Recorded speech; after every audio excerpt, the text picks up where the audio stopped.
My name is Todd Anthony. I'm the writer, producer, and star of Red. And so far, we have 8 sold-out shows here in Los Angeles, and our next stop is Philadelphia.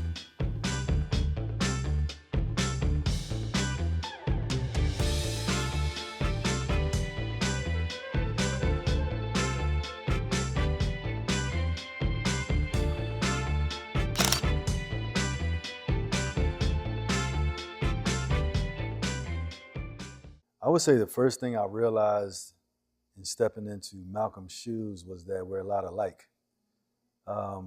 Outside of similarity in looks, we're a lot alike in the sense of our approach to life.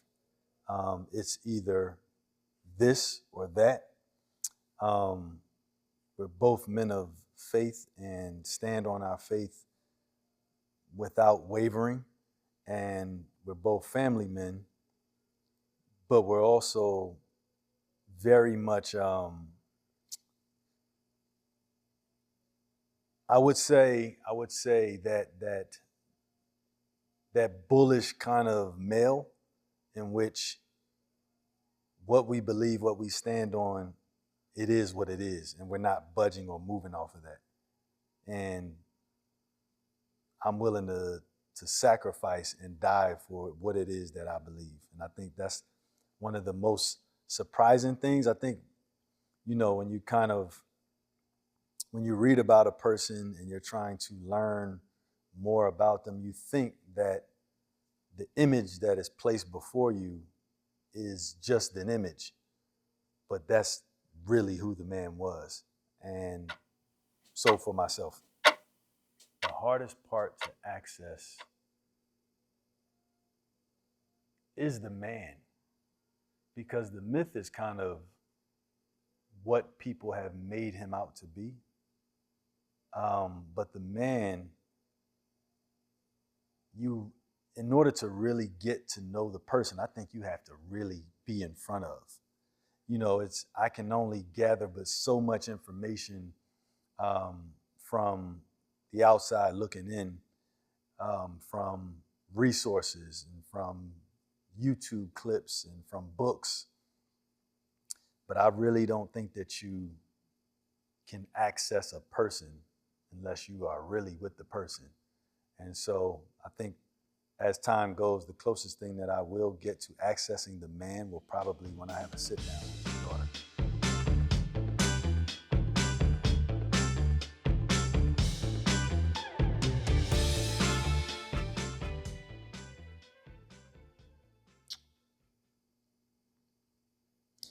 I think when you're playing someone like this, and because he's so polarizing, or he was so polarizing,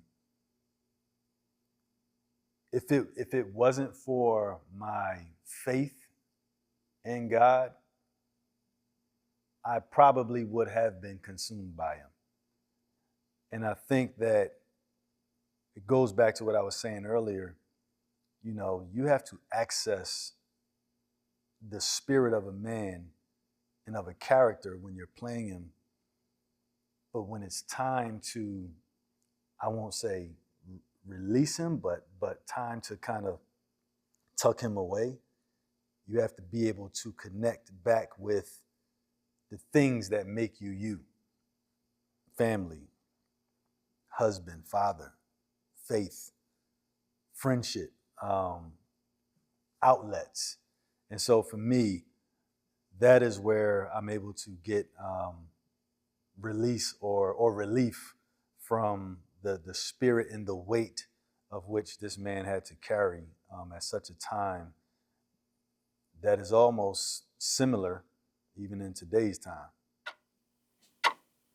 I think this performance challenges the fact that Malcolm X was one of hate, one of fire that was manifested in a negative way. This production, this perception of him shows that when you're on a pursuit of purpose, the goal is not to try and become an icon, right? You're not purposely setting out to be an icon. There is a difference between those who want to be famous and those who seek purpose and pursue purpose and become influential in the process. And I think for him and this production, it shows him in a way in which on the pursuit of purpose and a mission, I'm still a father. I'm still a husband. I'm still someone's son. I'm still someone's friend. I still feel, even though I'm carrying the feelings of a culture, but I still feel. And I think that this perception of him reveals that. It shows the man behind the movement.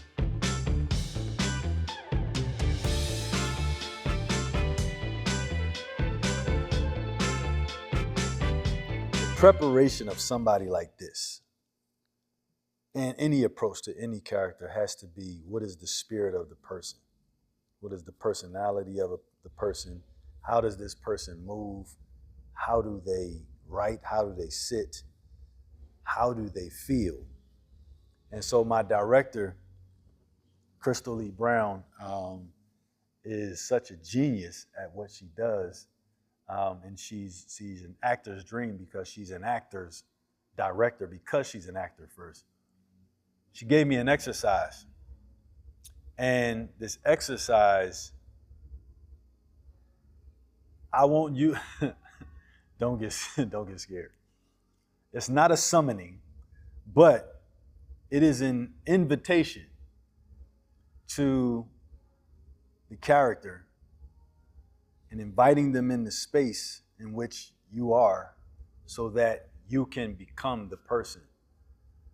And for me, I haven't had to do that with other characters, but this character, because you can't fake a Malcolm X, you can't act like a Malcolm X, you have to become.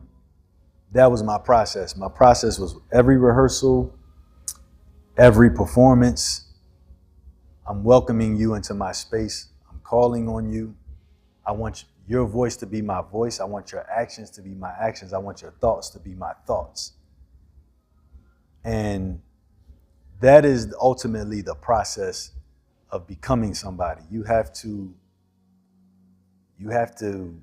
ask permission to say, hey, can I use your spirit for a bit? And then you got to release it because it's not you at the end of the day.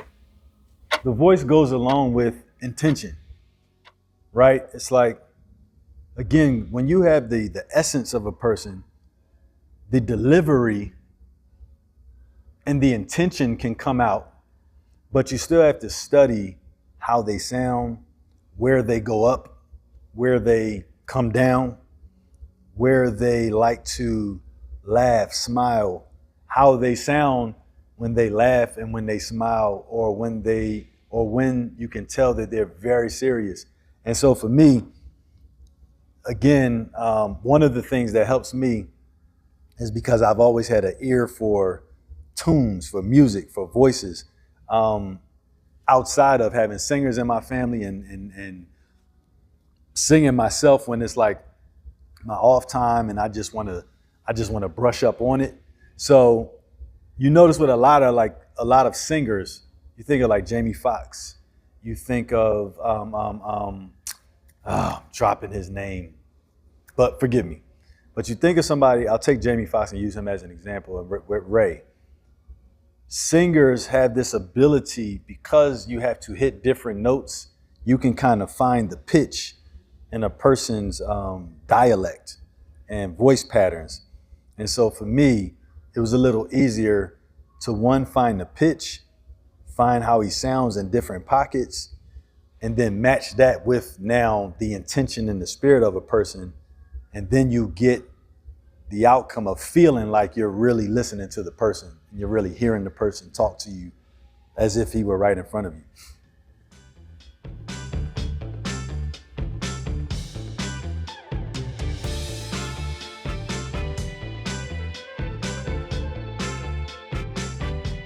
the one thing that I think a lot of our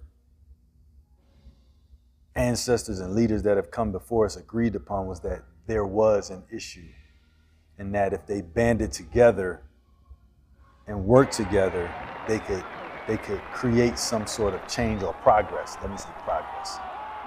But nowadays, there's a line in the play in which Malcolm is addressing the 2026 crowd, and he says, "I've seen revolutions die in whispers." And I think today, people intend to revolutionize things, but they don't last long. One, and two, we have so many more distractions and so many more things at just the grasp of our hands, from social media to X, Y, and Z, that go there. We go to digital things before we actually even connect physically. And we think that that's going to change something if we share something on social media, or if we speak out on social media, it'll highlight it for a moment. But how many times do we see things die in a few months? And we as a culture get right back to the day-to-day thing because it's gone, because we have other things to do, because we have careers to chase, and we have, our own families, and we have all of these other things that are warranted. But at the same time, I think back then our leaders understood that it was about the future. Our generation thinks about now, and back then they thought about my children's children. And I think we have to get back to that. And more, I think leaders will arise and be willing to sacrifice their time, their bodies, their families, for a greater future for their children's children's children.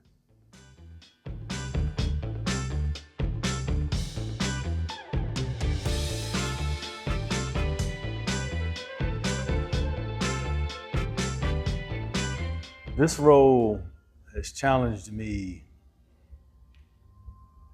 as an artist. It has challenged me as a man, as a father, and as a leader, and as a man of faith.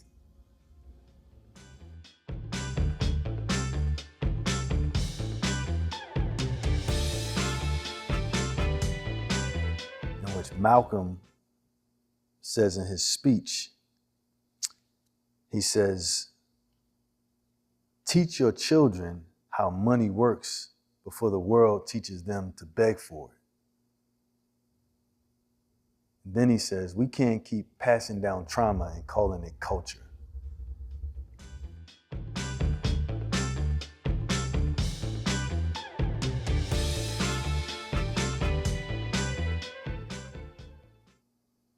People sometimes think that we've arrived, or, I'm just good here. And when you see someone who went through different changes up until the time that he was killed, you can't help but look at that and say, what am I doing with my life? Like, is this all? There has to be more. And if you're okay with being uncomfortable, then you'll figure out what the more is. It's no way you can leave this show and just say, "Oh, that was cool," or "That was a good performance." It's no way. And nobody so far has left this show and only said that.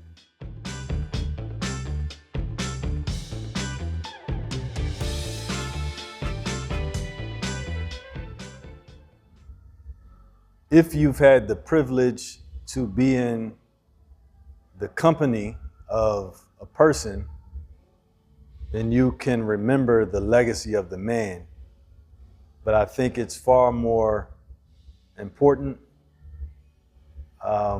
It's legacy when you can remember Malcolm X, the message, because his words is what people still hold on to. They still can go back and listen to. They still can read about. But in order to even carry the legacy of the man, you would have had to been in his presence. If you are someone of the African American community, I want you to feel like I'm not doing enough. If you are someone that is meeting or being introduced to Malcolm X for the first time, whether you are a teenager or you've just never been educated about him, I want you to feel like, who am I watching right now? Like, who is this man? Why didn't I know about him sooner? Whether it's Red or Malcolm X. If you are somebody in the industry, I want you to feel like, why didn't I know about this guy yet? Who is this man making me feel like I'm really watching Malcolm X? And why didn't I know about him? Because I need him in my next project because he's a star. So that's what I want people to feel, depending on if you fall into one of those categories. But ultimately, the general mind, I want you to think and feel like I have had the opportunity to hear from Malcolm X, and I never thought I would have that opportunity.